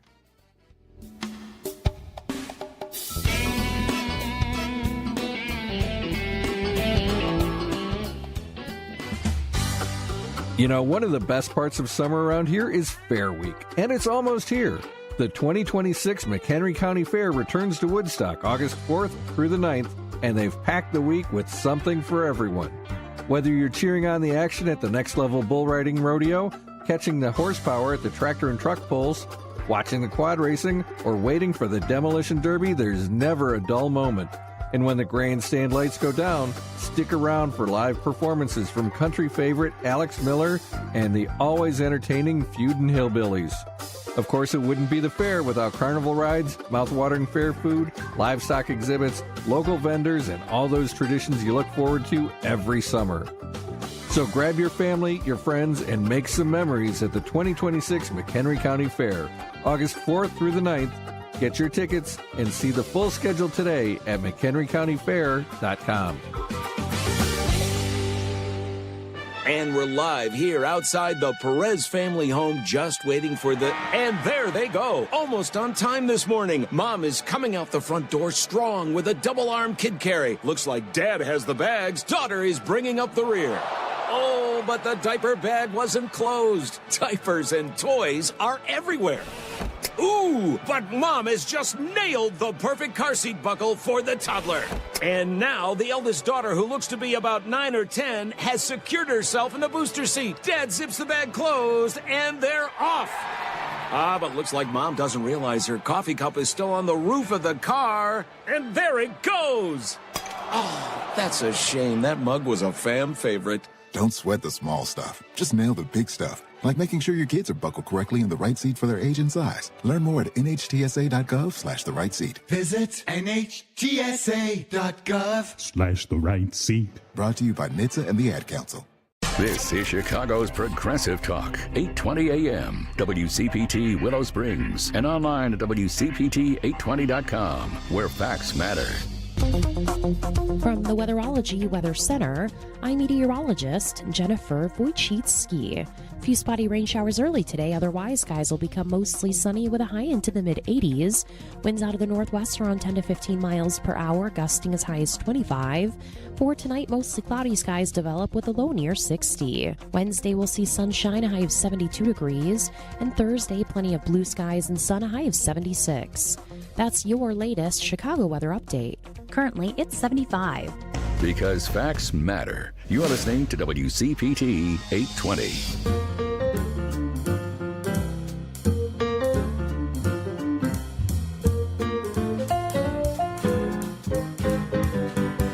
All right, guys, welcome back to Choose Views. If you are just tuning in, I'm Richard Chu. Thanks to Anderson Clayton from North Carolina for being with us. She is a powerhouse voice, and we got another powerhouse voice who last summer decided that it was time to jump off the sidelines. I say she's much more than an average mom, and she, by all means, is above average a leader. But I first have to give her a little bit of a respect in terms of the courage it took for her to take on and win this seat in Iowa, and then to do what so many people have to deal with, and that's a public health issue or personal health issue that became public. So Senator Catelin Drey is with us this morning from Iowa, and I just want to give you all the love and support and energy from the big old Windy City, your neighboring state, to let you know, Senator, we got your back, and anything you need from us, you know that we're here for you. But welcome back to Choose Views. It is a pleasure to be here. Thank you so much for having me and for all the warmest welcome. Absolutely. In the morning. Absolutely. Yeah, it's early. I know it's early, even though it's, Here we are. Senator Drey, I mean, listen, we were so excited last summer when you decided to step into the political ring, if you will, and you got it done.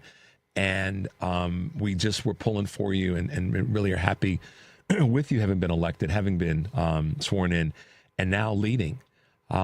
Just give us an update on what 2026 has been like for you, and then we'll get into a couple of specific things that are going on there in the state of Iowa. Yeah, you mentioned a personal health situation that became public. I chose that. I was elected in August of 25 and sworn in September. The day after Christmas, I was diagnosed with uterine cancer after about a year of going back and forth with my GP. And I had irregular periods, which is pretty normal for, it's common. It's not normal. It's pretty common for women my age to have cycle changes. And I wanted to figure out what that was. And I got the news the day after Christmas and said, well, of course, because the rest of my life is absurd. So why not add this level of, personal concern and chaos, quite honestly, into the mix. And then a month later, about 3 weeks after the session started, I had a hysterectomy and was back to work on the Senate floor a week later. And I am so pleased and grateful to report that I have a clean bill of health. I just need to do follow-ups. I didn't have to do any chemo or radiation or anything, but it really crystallized for me that the reality of cancer in Iowa had hit home very closely, obviously, and my family has a predisposition, but I also had the supports and the financial stability and the time off of work to do what I needed to do. And that is the exception in Iowa and not the rule. And to me, that's unconscionable when we have a rising cancer rate and don't have the supports in place for folks to deal with that. And so it was very fortifying, right, to talk about that from the Senate floor and have, effectively the whole state saying, like, we hope you're okay. And we understand what that feels like. We know what you're going through. And thank you for speaking up, because my sister or my mom or me, I have felt those same things. And to be able to come back a week later and just say, I'm good and I'm here to work and I'm also here to continue raising this issue, I think was encouraging for a lot of my constituents as well, just to feel seen and understood in that way. Well, I can tell you from my vantage point of this, it was encouraging and inspiring to all of us to handle it the way that you did, but to also not run from it and recognize what you just said a moment ago, which is so accurate, that the systems that are in place to help you sustain and get through this should be something that's it should be for everybody. No questions asked. And so I think that's why some could say that, how the universe moves. You were the right person in this moment, in this particular seat, in this particular time, to talk about an issue that's an issue that Iowans are dealing with and have been for a while. Some of it's, and where it's coming from, whether it's environmental, whatever the case may be, or historical in terms of our genealogy, we still have to take care of it. And we need to be better prepared for when it happens. And it doesn't have to be as destructive as it has been for so many people that are improperly uninsured and all the rest. So again, I sincerely thank you for taking the lead in this conversation and helping other Iowans and folks throughout the country know that if we do this the right way, when it comes to our coverage for folks, we can save a lot more lives. That's important. Yeah. And unfortunately, healthcare costs are one of the things that I'm hearing frustrations about right now. We're also in a public comment period in the state of Iowa about insurance rates increasing for a number of our providers. And we have a current majority in Iowa that says, we're going to pass an HMO tax increase, but we don't think that the insurance companies are going to pass that on to consumers. And we had testimony from the insurance companies that said, yes, we absolutely will pass a tax increase on. And part of that tax increase was born because we have a budget crisis in our state, and it was one way that the current majority was trying to fill the hole. And we said upright, left, and center that this will go to consumers. This will raise their prices. And now we are seeing that being borne out in higher premiums for families only a couple of months later. And people are just, they're beyond frustrated. And they also are feeling quite hopeless when it comes to being able to afford a good life right now. And unfortunately, the juxtaposition of this, Senator, is that Iowa has the near the highest, if not the highest, or fastest growing rate of new cancer diagnosis in the country. Yeah. Am I right about that? Yeah. So second highest rate overall, fastest rate of new cancers. And we're behind only Kentucky, who can trace their rates directly to mining and coal production, right? And because of a variety of factors in Iowa, it's not as clear for us. But we haven't done enough to figure out what the environmental factors are. You know, our governor said that we have a drinking problem in Iowa, and Wisconsin said, hold my beer. Wisconsin outdrinks us, right, in terms of binge drinking. And that's not a badge of honor, right? And you're also not denigrating. You're just stating a material exactly. fact. Like, those are just facts. Yeah. But to say that it's only due to our love of Busch Light, or, you know, only due to genealogical factors, it's all dismissing a variety of different things that could be to blame. And we have not done enough to study and diagnose what's going on with our environment to figure out what's causing our cancer rates. Well, and it's also, unfortunately, you've got the bad side of the trifecta in the state of Iowa, when you don't have the governor's mansion, you don't have the Secretary of State, the AG, or control of either of the two chambers. It just makes it worse because they're not going to take responsibility, because we criticize Democrats sometimes for taking money from different groups. We get that. We understand that.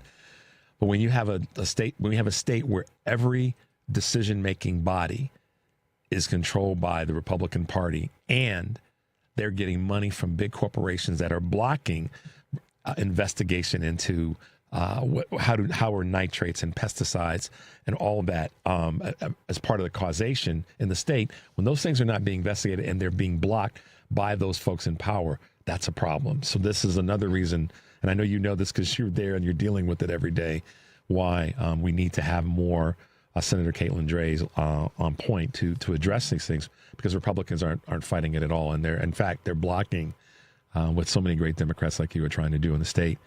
Talk a little bit about the relationship that is there with regard to the state legislature. I don't want to say, are you guys getting along, but how are you voices that are there? Not walking in each day with a sledgehammer, which I would be bringing. I'd drag one in and say, okay, let's go to work, y'all. But talk to us.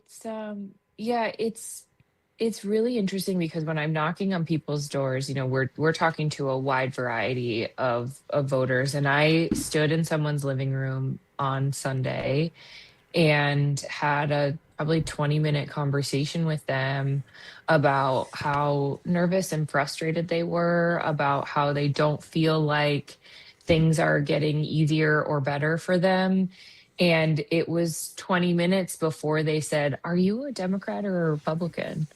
And I said, "I'm a Democrat." And they were like, "Really?" Like, they were blown away. They're like, "I didn't think that I could have a conversation with a Democrat." And I was like, "Oh no, and it was like, here are some community resources. You know, she's struggling with a tough medical diagnosis and needed help with some transportation and different things. I said, okay, here's a number you can call for, you know, help understanding your insurance premiums and what you can do to get different Medicare situations. Here's a number you can call for transportation to your doctor's appointments." And she was so grateful. they followed me out of the neighborhood because they were my last door. And so they like came up behind me as I was leaving the neighborhood, and they pulled up next, and she goes, "I'm so sorry. I forgot to ask, are you cancer free now?" And I was like, "I am." And she was so like, we had just such this beautiful connection. But I had said that right now in Iowa, we're at a place where the best idea in the room is not winning because we have just been shut out of the conversation. And it's really frustrating, right? We had multiple discussions about how that bill's not going to come up because it was sponsored by a Democrat in the House. And so it won't see the light of day in the Iowa Senate. And there were a lot of discussions about how, well, that doesn't have 26 Republican votes, so it'll never come up. And they wouldn't come to us and say, we think this is a good policy idea. We think this is necessary or beneficial or important to a majority of Iowans. We were just kind of shut out of those conversations. And as I'm talking to people, in Iowa, we have kind of a once in a generation opportunity, right? Open governor's race, open U.S. Senate seat. We have, 4, in my opinion, we have 4 competitive congressional races. And we have a ton of state legislature opportunities. And, we talk about up ballot, down ballot, who's helping whom, and how does that all work? But really, we just want to be competitive across so that we can be having more productive conversations so that the best idea in the room can come up and help improve Iowans' lives, because we're not at that position right now. And I've asked a lot of folks who are either undecided or maybe more right than I am. I just say, are you happy with how things are going right now? And every single answer is no. I'm nervous for my kids. I'm nervous for my livelihood. I'm close to retirement, but I'm scared about what happens when I stop working. Will I be able to continue to afford the things that I need to live in dignity in retirement? Right. And there's just this general kind of sense of unease amongst people right now. And when you start to talk about it, they can drill down, but a lot of people are just like, we're just white knuckling and can't really name what the thing is until you start to talk about it. And to go back to your question, it really is just a matter of, we have a majority party in Iowa right now who is beholden to corporate donors who are subjecting Iowans to really bad ideas from out of the state, quite honestly. This idea that eliminating the income tax is going to somehow solve all of our budget problems, when in reality, we know when the wealthy pay their fair share, that we all have a better life. There's more money in that bucket than in changing. It's. Let's take a quick break, Senator, and when we come back, I want to talk more about Iowa. Is it changing, and where we are with these numbers in terms of the seats? Because I've been trying to pay attention to that a little bit. Let's take a quick break. The number is 773-763-9278. You're listening to Choose Views on WCPT AM 820 in Chicago and WARR at 1520 AM 103.5 FM from Warren County, North Carolina, and AM 950, the progressive voice of Minnesota. I'm Richard Chu. We're talking with Iowa State Senator Catelin Drey. We'll be right back.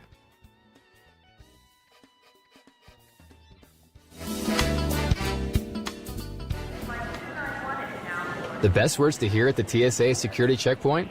You're good to go. So check before you jet. Avoid delays at TSA security checkpoints by making sure you have an acceptable form of ID. That means a real ID, passport, or other acceptable forms of identification. Visit tsa.gov/ID to check the full list of acceptable IDs. Avoid travel delays by checking ID requirements, and you're good to go. Tell me how you're doing, really. Tell me that you missed the bus this morning, your rent's past due, and your stress level has skyrocketed. I'm here for you, to listen, not judge. To connect you to local mental health resources. No matter what you're going through, specialists like me from NAMI Chicago Helpline are here for you. Call or text Helpline to 833-626-4244. That's 833-626-4244. Hey Google, play WCPT. Streaming Chicago's progressive talk from TuneIn.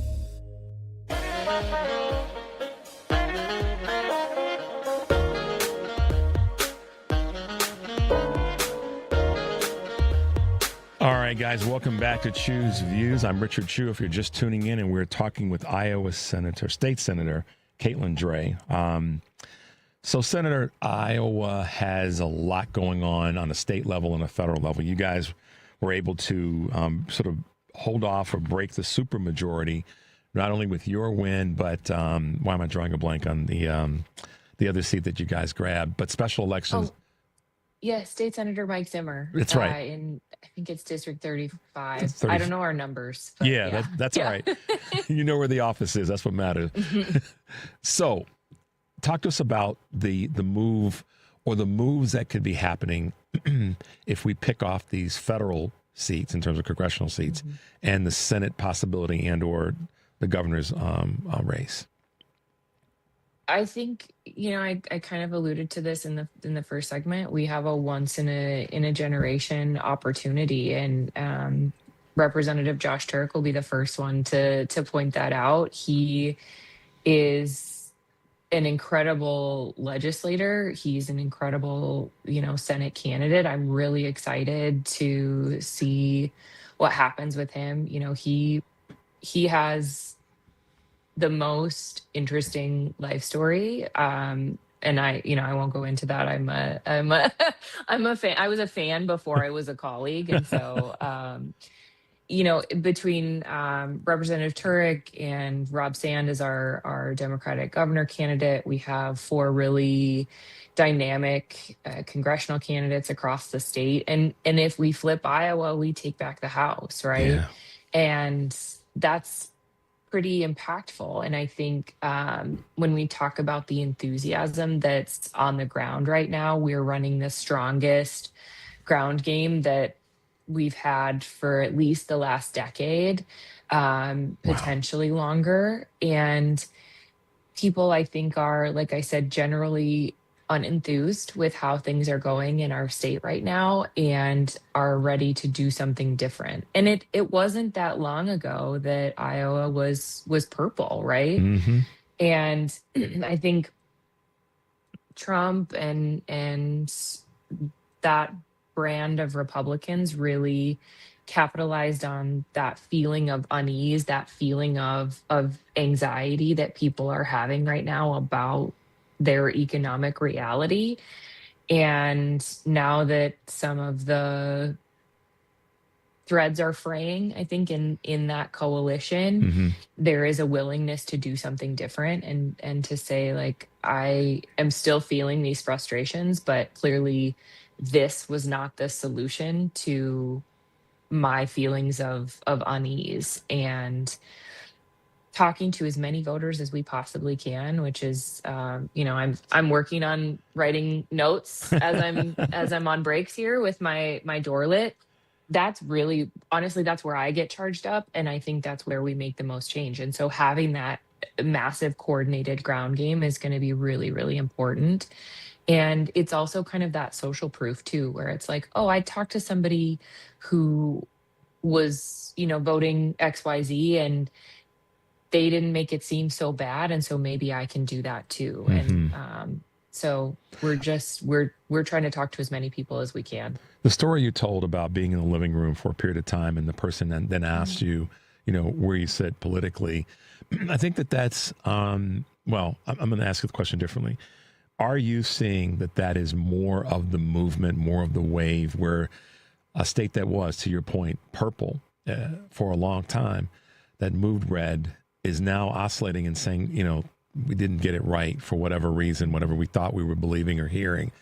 But are you genuinely seeing that there are folks who may have moved from purple to red that are looking at it and saying, it's on us at the end of the day? We voted for whatever we thought we were voting for.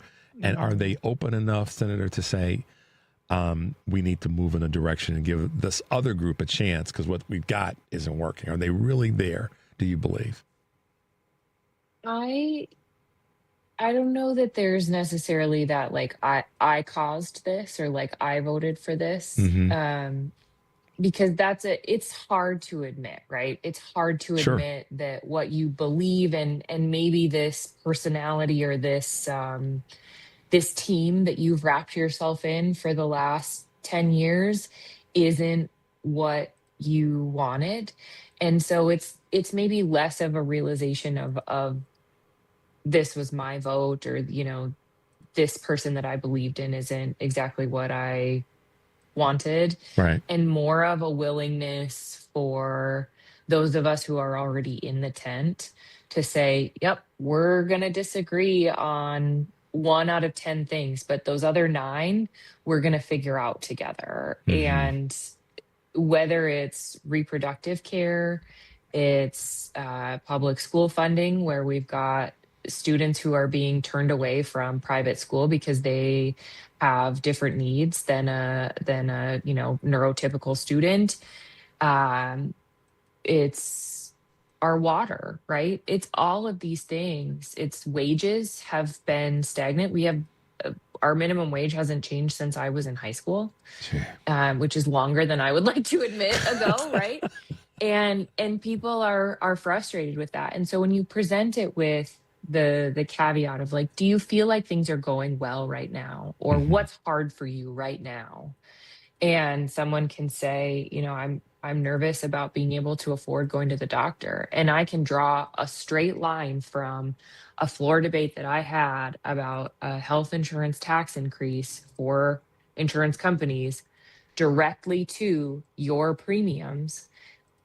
People can start to connect those dots. And when we talk about healthcare, right, we have removed $1 trillion from our healthcare economy through cuts to Medicaid. And that will be devastating whether people utilize Medicaid or not.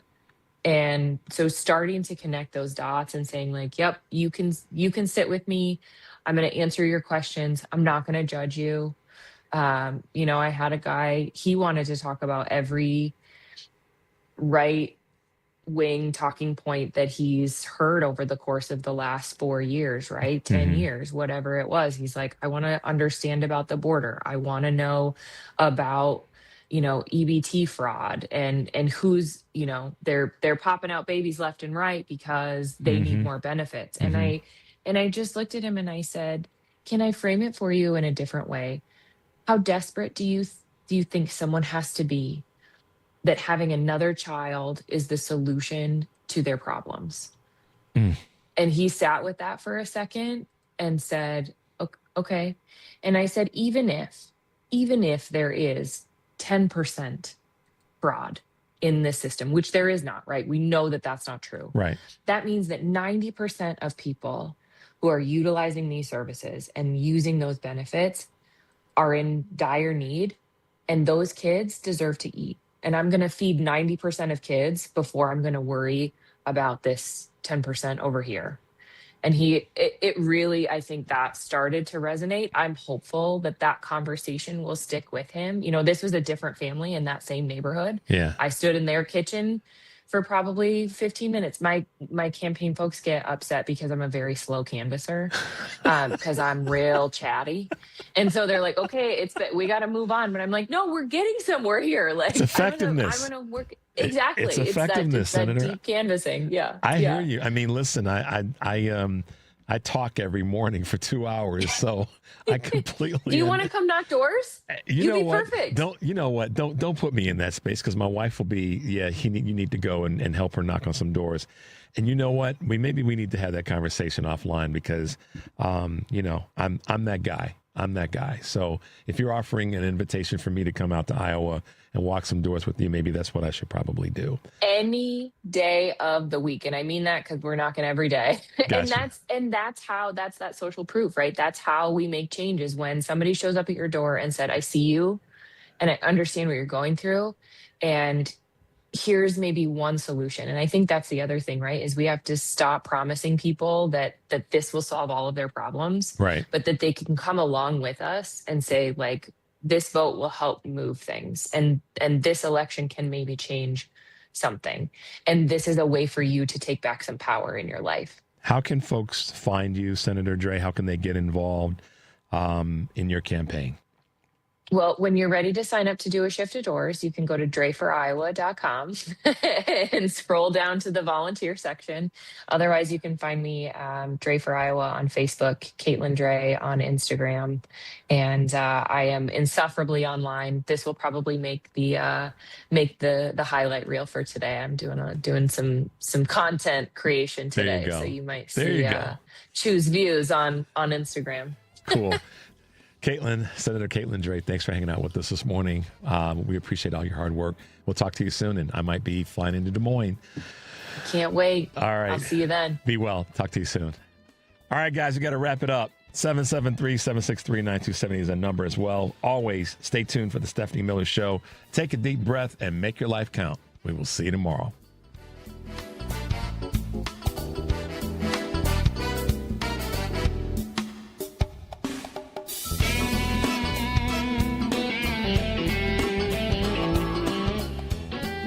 Save big on everything for your next project when you shop at Menards. Update your living spaces with new flooring. Mohawk laminate floors are durable, waterproof, and easy to install, making them perfect for active households. Enjoy the look and feel of wood flooring with Mohawk Perfect Seal Solutions laminate flooring. On sale now through July 26th. Plus, check out our weekly flyer on Menards.com for more great deals happening this week. Save big money at Menards. A message from Tia Mori, actress and Fair Celebrity Ambassador. Game day isn't staged, it's lived. It's the shopping, the cooking, the laughter. For families managing food allergy, preparation means everything. It's knowing the signs, having a plan, and carrying epinephrine everywhere life takes you. Because readiness doesn't take away the risk, it brings back the joy. When you're ready to act, you're ready to live. Visit foodallergy.org/ready to act to learn more. Think O'Reilly Auto Parts for all your car care needs. Get the parts and service you need fast from the professional parts people at O'Reilly Auto Parts. AP News, I'm Marcela Sanchez. A federal appeals court has rejected a request by Joe Biden to block the release of audio recordings and transcripts of his interviews with a memoir ghostwriter before he was elected president.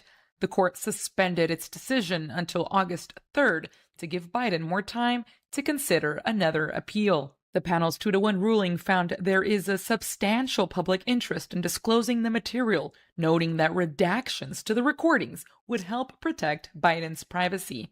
AP correspondent Haya Panjwani reports on President Trump's ongoing battle with New York Times journalists. Officials are looking to acquire phone records of New York Times journalists in an effort to unmask sources. A court document says President Donald Trump's administration sought New York Times journalists' phone records and even those of some of their relatives in an attempt to unmask the confidential sources of the reporters. They'd written about Trump's Qatari-gifted Air Force One jet. The motion reveals more expansive attempts by Trump's Republican administration than previously known to compel the identity of sources. The Justice Department justifies the original subpoenas by saying reporters are not the targets. Those leaking classified information are. Haya Panjwani, Washington. Tropical storm Berta has strengthened in the Gulf of Mexico and is moving slowly toward the Florida Panhandle and Alabama. Forecasters have issued a tropical storm warning from the Florida and Alabama border to the Jefferson and Plaquemines Parish line in Louisiana. The UK's new Prime Minister, Andy Burnham, gathered his cabinet for its first meeting today and vowed to take a one-team approach despite purging allies of predecessor Keir Starmer from the government. Wall Street pointed higher before the opening bell. More stories at apnews.com. This is AP News. AP Sports, I'm Mike Hempen. Spain's World Cup winning soccer team has returned home to an estimated crowd of almost 2 million. The players and their coaching staff met with the country's royals and then the prime minister. The team then boarded an open-top bus for a raucous parade through Madrid. FIFA has opened an investigation into the scuffle that involves several players after Spain's win over Argentina. The Boston Red Sox have won 14 straight games. They beat the Orioles 6-5 Monday night with With one more win, they will match the franchise record set in 1946. The Guardians hit 7 home runs in a 13-4 win over Minnesota. The benches cleared in New York last night in the Yankees' 8-5 win over the Pirates. Pirates reliever Dennis Santana yelled at Jose Caballero for taking too long to get ready in the batter's box, triggering a heated altercation. I'm Mike Hempen, AP Sports. This is 820 AM, WCPT Willow Springs, and streaming worldwide at WCPT820.com. We are Chicago's progressive talk, where facts matter. Now, your WCPT 820 weather update. From the Weatherology Weather Center, I'm meteorologist Jennifer Wojcicki. Few spotty rain showers early today, otherwise skies will become mostly sunny with a high into the mid-80s. Winds out of the northwest around 10 to 15 miles per hour, gusting as high as 25. For tonight, mostly cloudy skies develop with a low near 60. Wednesday, we'll see sunshine, a high of 72 degrees. And Thursday, plenty of blue skies and sun, a high of 76. That's your latest Chicago weather update. Currently, it's 76. This is Chicago's Progressive Talk, 820 AM, WCPT Willow Springs, and online at WCPT820.com, where facts matter. This summer, celebrate music, community, and unforgettable nights under the stars at Ravinia. Experience Brandi Carlile, Grace Jones and Janelle Monáe, Hugh Jackman, and Chance the Rapper, plus performances from the Chicago Symphony Orchestra all season long. Live music, iconic artists, and summer nights await in Highland Park. Tickets are on sale now at ravinia.org. Take summer to the next level with the stunning performance of a Porsche. Find the perfect model for you at the Porsche Exchange in Highland Park. Browse and test drive our extensive selection, like the 2026 Porsche Cayenne. Right now, lease the 2026 Cayenne for just $1149 a month for 39 months. Discover performance like no other when you visit the Porsche Exchange in Highland Park or PorscheExchange.com. 10,859 to incentive for qualified buyers. Excludes tax title license and dealer fee. No security deposit required. See dealer for details. Offer ends 7/31/26. The Sports Cubicle. I heard a little rumor at some games you like to eat mustard packets. It was my first exhibition game with the Winnipeg Jets. There are times, especially early in the season, some cramping issues. And in Columbus or Edmonton, where I'd been before, pickle juice was always on the bench. So I hollered for it. And the trainer told me pickle juice isn't here, but guys have had good luck with mustard. He threw me a packet of mustard. Lo and behold, the cramps went away. But I got caught doing it on the bench, went viral. It's nice to have a 14-year playing career and be famous for mustard. The Sports Cubicle. Sunday nights at 9 on WCPT.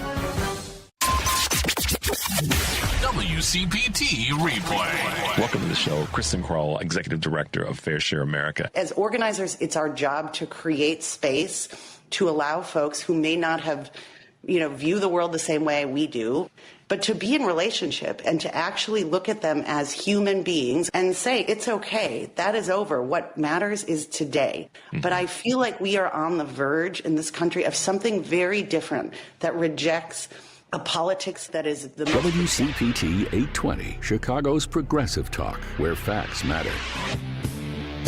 It's the Stephanie Miller Show. So I wanna say thank you, 'cause it makes me that much stronger, makes me work a little bit harder, it makes me that much wiser, thanks for making me wider. Congrats to World Cup champions Spain, España, clearly the best team in this year's tournament, and they celebrated receiving the World Cup trophy with a trophy hoist, which is traditionally, it's a moment that is shared really only by the players. A special moment that is only for the players. It is really, what the are you doing on the stage? It's for the players. God damn! Why must everything be tainted by the overinflated ego of Kankles Muldoon? Why?